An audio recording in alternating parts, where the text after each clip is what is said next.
Hello दोस्तों, नमस्कार। आप पहुंच चुके हैं सिद्धार्थ कंप्यूटर जवेरा यूट्यूब चैनल में। दोस्तों, जैसा कि हमने डीसीए फर्स्ट सेमेस्टर और सेकंड सेमेस्टर सभी का प्रीवियस ईयर क्वेश्चन पेपर सभी वीडियो में डिस्कस किया है।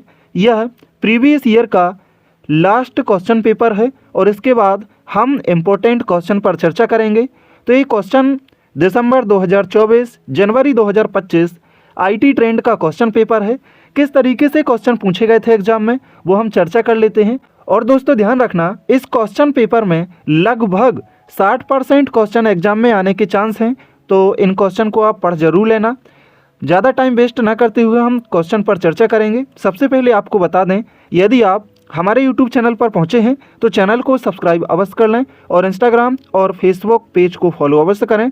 तो यहाँ पर यूनिट 1 में क्वेश्चन नंबर 1 है, मल्टीमीडिया की परिभाषा दीजिए और इसके मुख्य तत्वों जैसे कि पाठ, छवियाँ, ध्वनि, एनिमेशन और वीडियो पर चर्चा कीजिए। आज की डिजिटल दुनिया में मल्टीमीडिया क्यों महत्वपूर्ण है, इसे समझाइए। उसके बाद दोस्तों क्वेश्चन नंबर 2, शिक्षा, मनोरंजन और पत्रकारिता जैसे विभिन्न उद्योगों में मल्टीमीडिया की भूमिका का वर्णन कीजिए। मल्टीमीडिया प्रोडक्शन के क्षेत्र में भविष्य की संभावनाएं और कैरियर के अवसर क्या हैं। इसके बाद दोस्तों यूनिट 2 में क्वेश्चन नंबर 3, सादे पाठ और प्रारूपित पाठ के बीच अंतर को समझाइए। मल्टीमीडिया में आरटीएफ और एचटीएमएल प्रारूप की क्या भूमिका होती है। इसके बाद दोस्तों क्वेश्चन नंबर 5, मल्टीमीडिया में ध्वनि के महत्व पर चर्चा कीजिए। मोनो और स्टीरियो ध्वनि के बीच का अंतर बताइए और समझाइए कि ध्वनि प्रभाव क्यों महत्वपूर्ण है। इसके बाद दोस्तों हम पहुंचते हैं यूनिट नंबर 3 में क्वेश्चन नंबर 5, ई गवर्नेंस और ई डेमोक्रेसी की परिभाषा दीजिए। समझाइए कि सरकार की पहल जैसे समाधान और ऑनलाइन सीएम हेल्पलाइन और MyGov.in नागरिकों की भागीदारी को कैसे प्रोत्साहित करते हैं।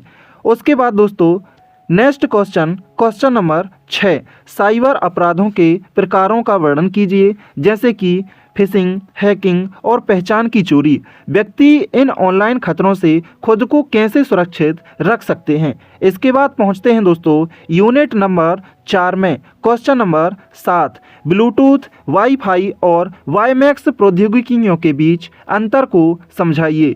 ये मोबाइल संचार और कनेक्टिविटी को कैसे प्रभावित करते हैं।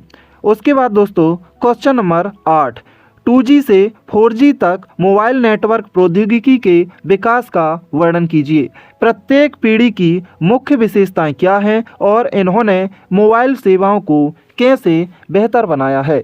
यहाँ पर दोस्तों 2G से 5G तक मोबाइल नेटवर्क प्रौद्योगिकी के बारे में पूछा जा सकता है। इसके बाद दोस्तों हम पहुँचते हैं यूनिट नंबर 5 में क्वेश्चन नंबर 9, आर्टिफिशियल इंटेलिजेंस यानी कि AI और एक्सपर्ट सिस्टम की परिभाषा दीजिए। विभिन्न क्षेत्रों में एक्सपर्ट सिस्टम के उपयोग के लाभ और हानियों पर चर्चा कीजिए। इसके बाद दोस्तों हम इस यूनिट के लास्ट क्वेश्चन में पहुंचते हैं, क्लाउड कंप्यूटिंग क्या है, साथ इसके प्रकार और अनुप्रयोगों को उदाहरण सहित जैसे कि गूगल ड्राइव, गूगल डॉक और गूगल फॉर्म समझाइए। तो दोस्तों ये लास्ट क्वेश्चन था प्रीवियस ईयर क्वेश्चन का। अब हम आपके लिए कुछ आगे आने वाली वीडियो में इम्पोर्टेंट क्वेश्चन के बारे में डिस्कशन करेंगे जो आपकी परीक्षा में लगभग 80% आने के चांस होंगे। दोस्तों मैं दोबारा बोलना चाहता हूं, यदि आपने अभी तक हमारे YouTube चैनल को सब्सक्राइब नहीं किया है